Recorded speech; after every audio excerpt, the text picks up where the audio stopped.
All right, what is up? So most people don't realize this, but Clearwater actually has its own downtown area, which what we're gonna do today is we're gonna take you through kind of all the areas that you're gonna frequent if you're considering Clearwater as one of the destinations that you wanna move. So we're gonna go through downtown Clearwater, we're gonna go through Safety Harbor, we're gonna look at downtown Dunedin. we'll look at Dunedin and stuff like that, and we're gonna walk through it and just kind of see how all three of them kind of stack up to each other. Yeah, so you can compare and contrast and kind of get a feel for all of these downtown areas that you can realistically go to if you live in Clearwater.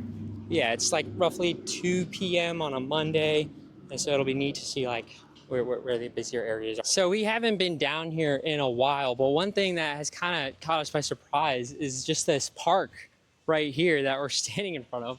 Aubrey's lived here her whole life, and she had something interesting to say about it. Yeah, so I've actually never been here before, and I actually have no idea when this park was built or if it's been here the whole time.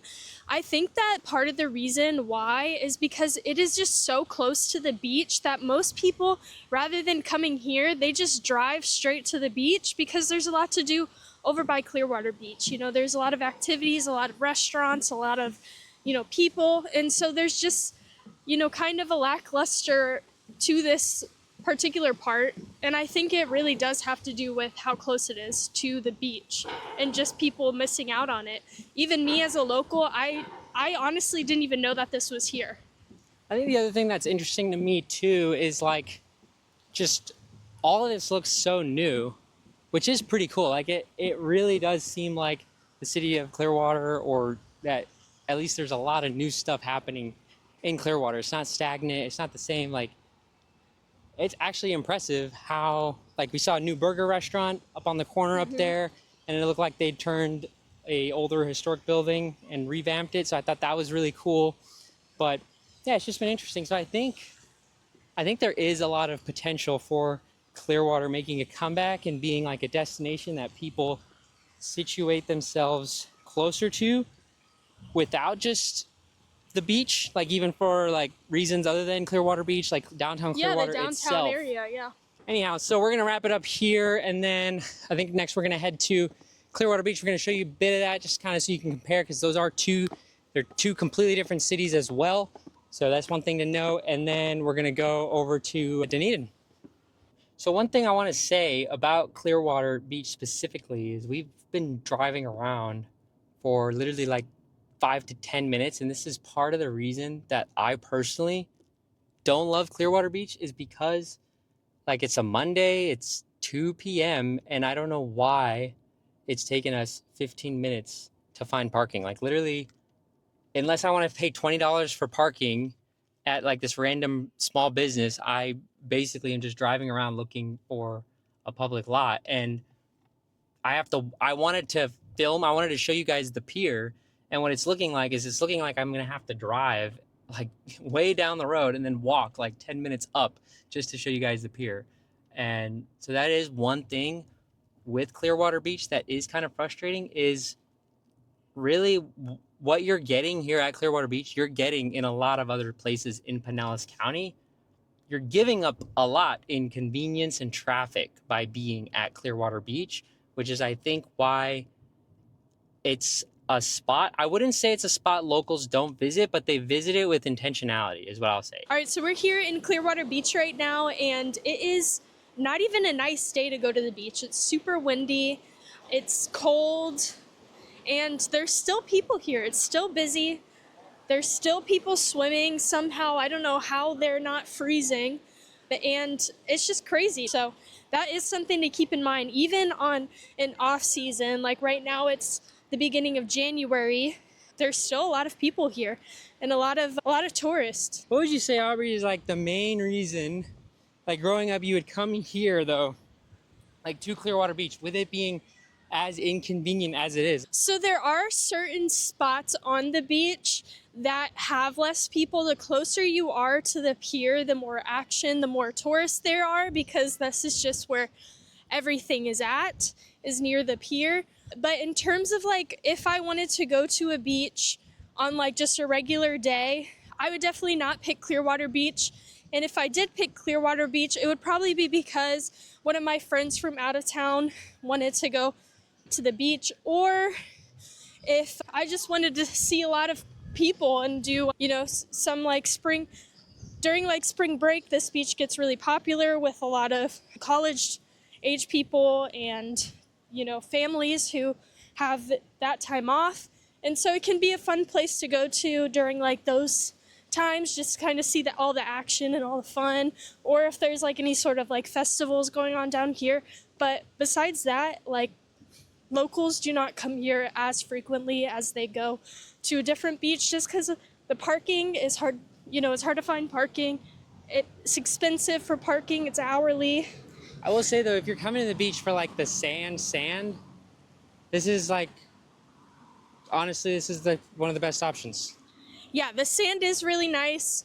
I don't like sand because it gets in my toes when I'm all wet, but besides that, like if you're doing a beach day at the beach, Clearwater Beach is definitely a good option. There's plenty of restaurants and stuff nearby, but it's also not your only option. Like there is options all along the coast going south of Pinellas. yeah, exactly. Okay, so we just drove up from Clearwater Beach up to Dunedin and we're about to park. In terms of the drive, it took us 10 to 15 minutes to get here, and we passed a lot of pretty houses on the way here, but really what you'll notice is a shift between, you see less resorts, less hotels, and more emphasis on on residential properties for residents who are gonna call this home. Here's what I mean by that. As we get away from Clearwater Beach, which is the main tourist hub for people coming to Pinellas County, you start to see more of where the local lifestyle takes over and why Dunedin shines for that specifically. Like if we flip the camera around, you can even see just how much more busy Dunedin is. And it's not like big time difference here. Like we were just in downtown Clearwater roughly 30 minutes ago, but you can just already tell that it's just so much more alive. And I don't know what it is about it. I want to compare the two on like a Friday night, because I really haven't ever done that. I just know, as someone that lived in Countryside, we frequented Dunedin all the time. Dunedin and Safety Harbor tends to be these spots. And so, yeah, we'll park and we'll show you guys a bit of Dunedin. My name is Aaron Chan, and me and my wife Aubrey have helped over 40 people relocate and buy a home in Tampa Bay. We've worked in areas like Parrish, Wesley Chapel, Newport Richey, Pinellas County, all over, because for us, the number one thing that we are focused on is you. You as a relocation home buyer, you're not necessarily glued to one specific location, and so you need someone that's going to be able to tell you a bit about all the different locations and what you can expect with each of them. And so that's why we make these videos. We put these videos out every week.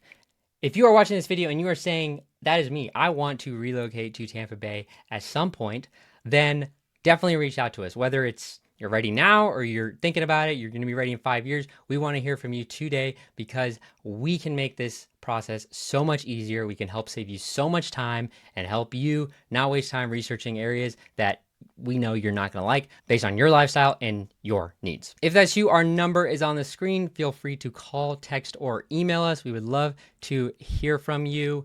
But yeah, let's get back to the video. All right, so we are here in downtown Dunedin. We're gonna walk around a bit. We're on the main downtown strip, which is, I believe the easiest way to understand it is Main Street and Broadway. And we're gonna go over to the Pinellas Trail so that you guys can see that and what that's about. But really off the bat already, just wanna highlight how lively it is here in downtown. There's so many more people here than downtown Clearwater, and also there's so much more like small businesses, actual businesses that are open. People are going to it. There's just a whole lot more of that compared to downtown Clearwater. So it's just an interesting thing to compare and contrast, especially as you're considering your move here to Clearwater. I want to point out the Jolly Trolley right here. So this will take you all the way to Clearwater Beach, goes way up and down. And again, this is on a Monday at 2:40, which is, I think, what's shocking to me is just the sheer amount of people out here.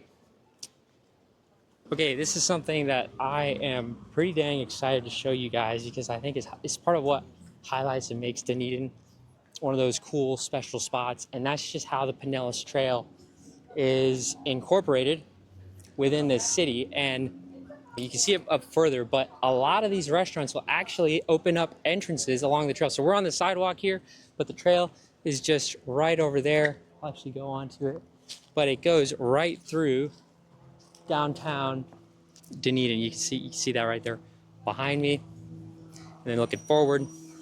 So it looks like, so again, the Pinellas Trail goes from Tarpon all the way to well, from Tarpon all the way to St. Pete, downtown St. Pete. Another thing I want to mention about Dunedin is they do also do a morning market on Saturdays from 9 a.m. to I think about 10 a.m. I'll have to check that. But yeah, at some point I want to do a video where we like go through that. Let me know if you guys want that. Comment below if that's something that would be interesting to you. Okay, we just made a quick pit stop at this brewery because I wanted to show you guys what it looks like inside. But this is one that's right off of the Pinellas Trail. So me and Aaron are here at this cool spot that's super nice if you're riding your bike, if you're walking along the Pinellas Trail, to just kind of stop at one of these little restaurants or stores that's right off of it, and then just hang out for a bit, get a drink, and then keep going, keep biking, keep walking. One of my main things that I love about downtown Dunedin is how much there's to do. There's a lot of restaurants, there's a lot of breweries, there's a lot of local events like farmers markets, like Aaron said, ice cream, all sorts of stuff. So this is definitely a very fun spot to hang out and just relax on the weekends or even on the weekday if you have nothing to do. The downtown in Dunedin is definitely a top spot to consider being close to. Okay, a couple last minute things about downtown Dunedin before we go over to the causeway. So it is known as being a very dog friendly city, and I'm sure if you live here then you get to experience that. We love dogs and have dogs, but because we don't really live near downtown Dunedin, we don't necessarily take advantage of that. But that's one thing to keep in mind. And the other thing to keep in mind is it does get fairly busy here during like peak snowbird season. But what makes Dunedin different from a lot of areas in Tampa Bay is, while most of Tampa Bay is car-centric, Dunedin is one of those few areas, along with like downtown St. Pete, where you realistically can live here during peak season and avoid traffic and a lot of the other things that come with how busy it gets because of how walkable, how bikeable, and the fact that you can actually golf cart to everywhere that we've looked at in Dunedin today. You can golf cart to. So, except the causeway, but that's what makes Dunedin special. Okay, so where we're headed now is we're going from basically the bottom of Dunedin to the very top border, which is where it connects to the causeway. And why this is important is these are the two spots within Dunedin that I wanted to highlight today as areas that you want to be aware of if Clearwater is on your list as one of the spots that you are considering for relocating to this area. And again, you don't necessarily need to be in Clearwater to get a lot of what makes this lifestyle special. You can get it outside of Clearwater, even in places like Dunedin and Palm Harbor, or even if you live in Clearwater, you get some of that Clearwater lifestyle of what people want in spots like Dunedin. And that's not bad. It's just part of what makes Florida fun and interesting, is all our towns just blend together like that. So yeah, that's what I was gonna say is something that's really cool about like Clearwater area is you are close to like smaller cities like Dunedin, like Safety Harbor, like Palm Harbor, and you get that lifestyle in all of those places, and they're all very close together, so you don't have to drive far. Like if you live in Dunedin and you want to go to Clearwater Beach, you don't have to go that far. Vice versa, if you want to live in Clearwater and you want to go to Dunedin, it's close. So everything's relatively close together. So even if a downtown area like Dunedin is somewhere where you want to live by, you can realistically live in Palm Harbor and get that lifestyle. So that's something that's super nice.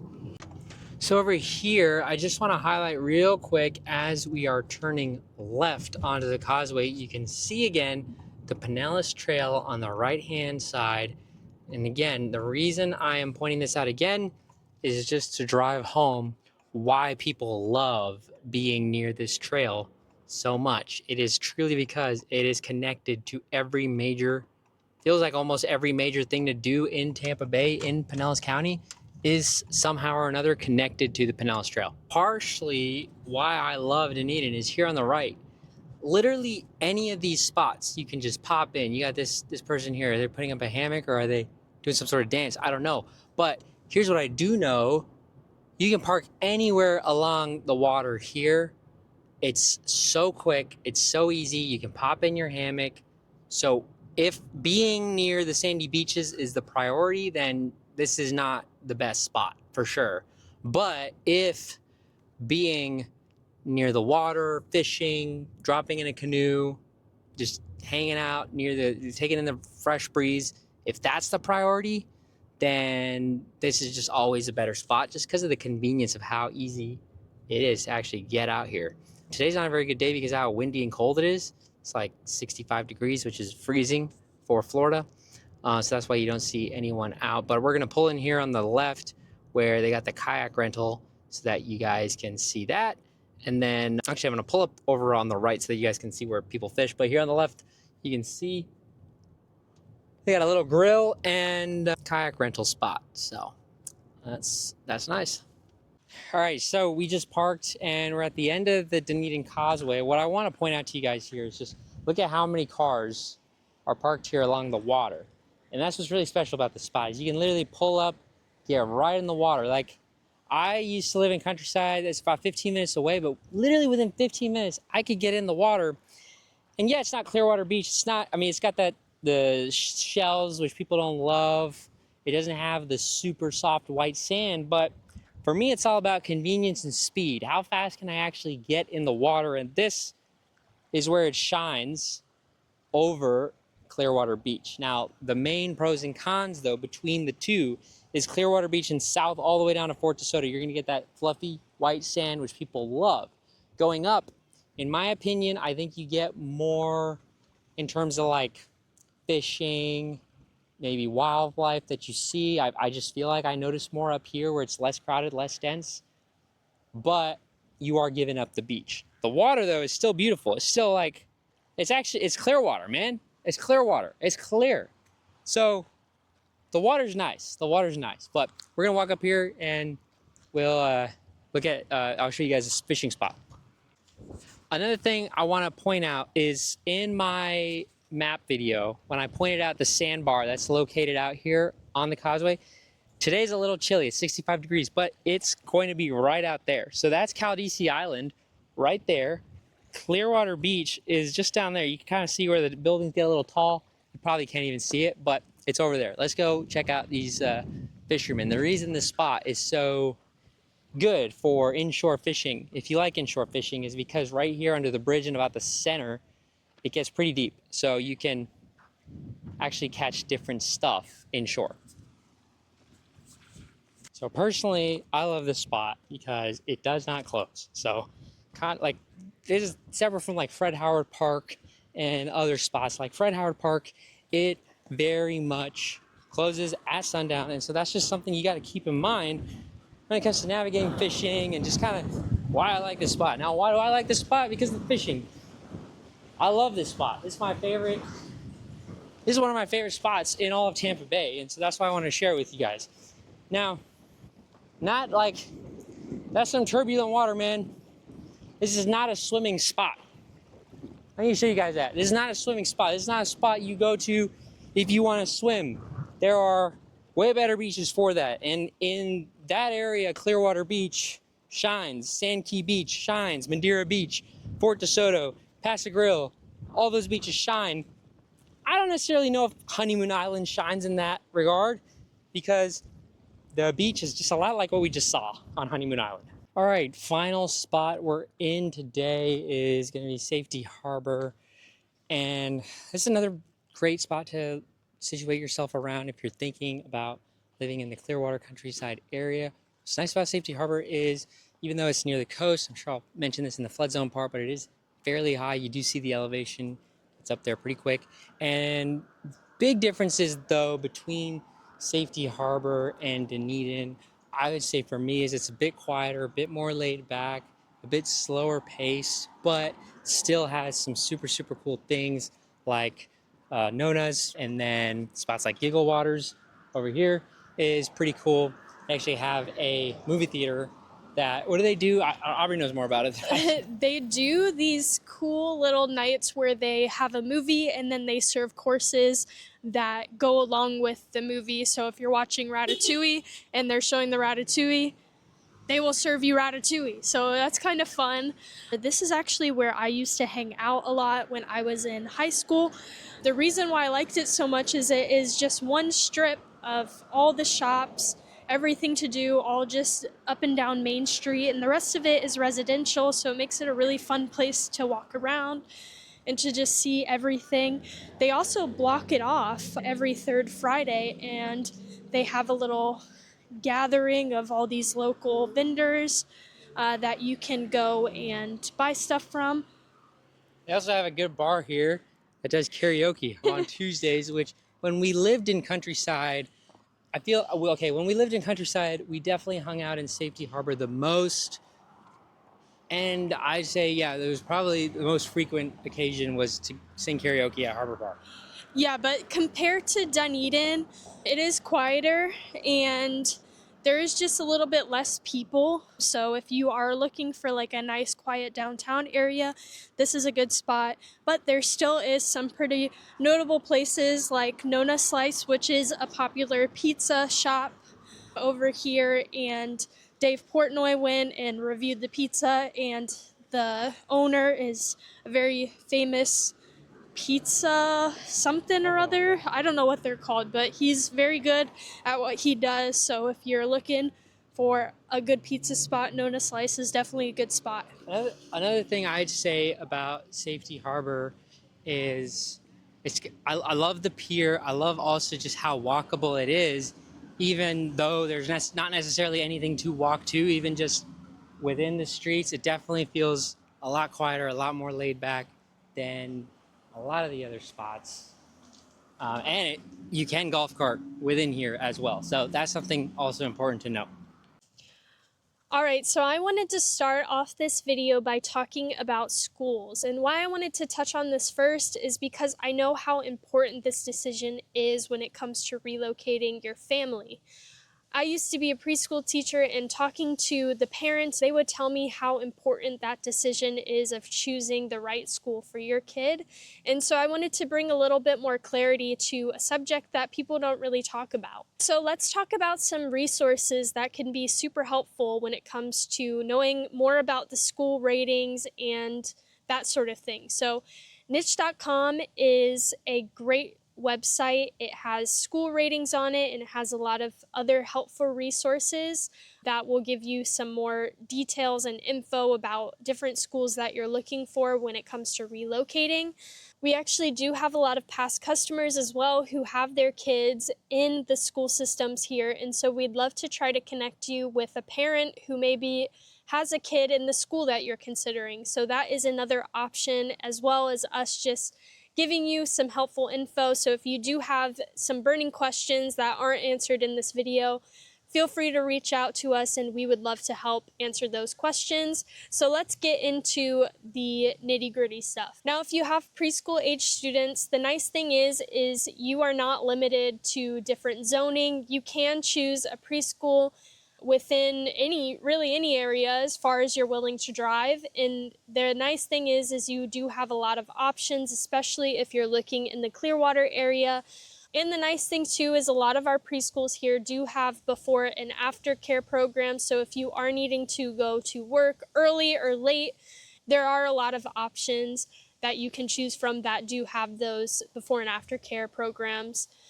So you don't have to worry about rushing home to get back to your kid. So let's talk about our K through 12th grade students. Now, you may think that your only option is the public school that you're zoned for or selecting a private school. But the nice thing is even if you're not zoned for a school, you can submit a special request. This happened to my sister when she was in high school. We were zoned for Countryside High School, and my sister really wanted to go to Palm Harbor University because that is where all of her friends went. And so my mom submitted a special request. One thing to keep in mind is it is a little bit of a lottery, and so you're not guaranteed to get in. The first year, my sister actually did not get accepted into Palm Harbor. She had to submit it again, and then my sister ended up getting in the second year that she submitted it. So that's something to keep in mind, especially if you are very specific with what school you want your kid to attend. A safer bet would just to be to find a house that is within this zone that you're looking for. But that is nice to know, especially if you do not want to limit your home search based off of school zones. Also, another note on that is you will need to provide your own transportation. So if you have elementary to early high school age students, you will need to drive them or figure out some alternative method to getting them to school, because the buses will not come around your neighborhood to pick up your kids for school. So that's something to keep in mind as well. If you do have younger kids who can't drive, you will need to end up figuring out some sort of transportation for them. So let's talk about some special programs that some of our high schools offer here. And one of those programs is magnet programs. There are career-specific magnet programs. One in particular that I'm thinking of is at Palm Harbor. They have a medical program. So if your kid is really interested in becoming a doctor or nurse or something in the medical field, you can submit a special request to have your kid placed into that magnet program. And different schools around the county do offer different programs. Another cool program that I wanted to highlight is we have a college called St. Pete College that your kid can actually attend either in-person classes or online classes to get their AA while they're also attending their high school or doing homeschool.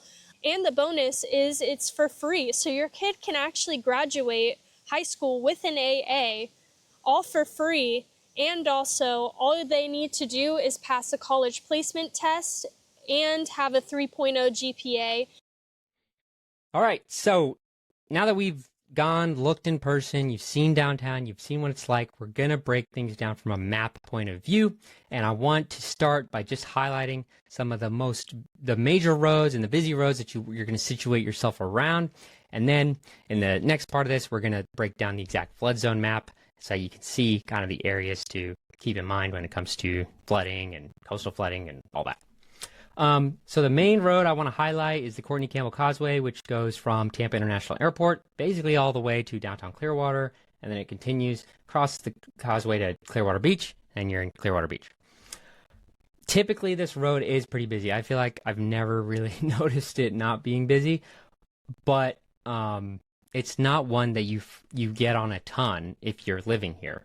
Most of the travel that happens in Pinellas County is north to south, which sucks because really our only main highway is US 19, at least in the Clearwater area. You get a lot more options south of Gulf to Bay and south of the Bayside Bridge. When you get kind of more in St. Pete, you've got the Gateway Expressway, so that's a toll road. So if you're living in Clearwater, for instance, you get across the Bayside Bridge, which there's almost no traffic on that. You hop on the toll road, take the toll road to 275, and then you can go to Tampa or St. Pete. So you're on the highway the whole time pretty much to get to St. Pete and Tampa, which is why I like Clearwater, specifically like even the countryside area, is from a location standpoint, this is the best spot, I think, if you want to be like literally the most I ever found myself driving was 30 minutes. Everything just is never more than 30 minutes away if you're living in countryside Clearwater. And I'll show you what I mean by that. Like if you're going from Trinity, which is kind of the furthest north you'd go, Trinity or Newport Richey takes about 30 minutes. If we put in downtown St. Pete, you're going to see again. And if I put in downtown Tampa, it's going to be again 30 minutes. And if I do, what's funny is sometimes even, 30 minutes again. And then I'll do Clearwater Beach because Clearwater Beach usually is 30 minutes as well. Yeah, pretty much. So everything is 30 minutes away if you're in countryside, and it's also the highest point in Tampa Bay, which is why I personally loved living in countryside. Like as a realtor who was ending up driving down to St. Pete just as much as I was driving up to Newport Richey, countryside is the best spot for just being close to everything that there is to do within Tampa Bay. Okay, let's talk about US 19. This road is one that a lot of locals hate because there's always traffic on it, especially on the Clearwater side. And then when you get past 586 over in Palm Harbor, they've been extending the road here. And it feels like they've been doing it for years. It's been at least 4 or 5 years that they've been extending this road, but they're making this a 6-lane highway, and it's just been going on for now. So driving on 19 in Palm Harbor, just for the time being, has been a pain. East Lake is the other road to keep in mind, apart from 19, as the one that you're going to get on a bunch to go north to Trinity or Newport Richey. And East Lake Road again. East Lake Road and US 19, the worst traffic, some of the worst traffic in Tampa Bay during rush hour. Specifically East Lake Road, I've noticed, because as they've been building up more in Trinity and Starkey's gotten popular, this road just has not widened, and it can be a pain at times. Real quick, in terms of groceries, I do want to highlight that we do have a Trader Joe's that just opened in Palm Harbor. So whether you're in Clearwater, Dunedin, or Palm Harbor, or even East Lake, that is going to be an option that's new and nearby. And then also, one thing that I love about Clearwater is there is a Costco, which has got to be in the best location ever. It's right here near Gulf to Bay, and honestly, it's perfect for being near St. Pete, near Clearwater, near Palm Harbor, near East Lake. It really just gets far if you're up in Trinity, because the next Costco is over in Wesley Chapel. All right, this is something I'm big on, but let's talk about flood zones. This is a major concern across the board when it comes to folks looking to relocate to Tampa Bay, and really, it is a lot simpler than it looks. The main thing that you need to look at if you are concerned about coastal flooding, hurricane flooding, and just flooding in general is elevation. That is what plays into whether a place floods or not the most. And there's two ways that they'll play in. One is just the overall elevation from the ground, which Countryside Clearwater, which is right here, this area is what is known to as Countryside Clearwater, is the highest point in Tampa Bay. It's about 66 feet here. And so if you're worried about hurricanes and coastal flooding and flooding in general, you'd be surprised how much less at risk you are in spots like Countryside, or even in spots like, in spot, or even like Safety Harbor, like near, where it's maybe not 60 feet, but it's 30 feet. Those spots are significantly more safe than some spots that you would think are safe because they're miles inland. And I'll show you an example of that. Here's Oldsmar. Look at how far inland Oldsmar is still in a flood zone. I'll actually show you guys how much of Oldsmar is a flood zone real quick. Okay, so I've got the main coastal flood zone pulled up, which is the 25-year coastal flood zone, which basically means that every 25 years it's supposed to flood. Oldsmar, look at Oldsmar. Look at how far inland Oldsmar is still flooding. Even spots up here in East Lake that are way further inland that you wouldn't think flood. As opposed to over here in Palm Harbor, just right on the other side of alternate 19, you are no longer, you might still be in the 100-year flood zone or the 500-year flood zone, but no, not even the 500-year flood zone. If you're over here on Indiana Avenue, you are not in a flood zone. And if you are in flood zone X, what that means is your lender is not going to require you to carry flood insurance. That's how not worried they are about it. FEMA is so not worried about it that they are designated your flood zone X, but keep in mind, zones do get rezoned every 5 years or so, and we got zoned last in 2021, so we will see a rezoning soon. And I would wonder if, because we just had two major hurricanes, worst in 100 years, how much of what is flood zone X or X500 or AE once in 100 years, how much of those, how many flood, I'm curious to see how many flood zones change when they go to rezone. And so one thing I would keep in mind as a relocation home buyer, it's not just about positioning yourself in, say, not in a flood zone or flood zone X or X500. Like, it's also good to just be aware of things like how close are you to any major flood zones. And then another thing specifically with the elevation map that I also like to tell people is you can also see how many people have uploaded elevation certificates. And so there will be multiple reasons for uploading this. One, it'd be like my house, where our house is 12 feet higher than our neighbors, just the ground is higher, we're on a hill. Or you're built up elevated where the garage is on the first floor and all the living is second and third floor.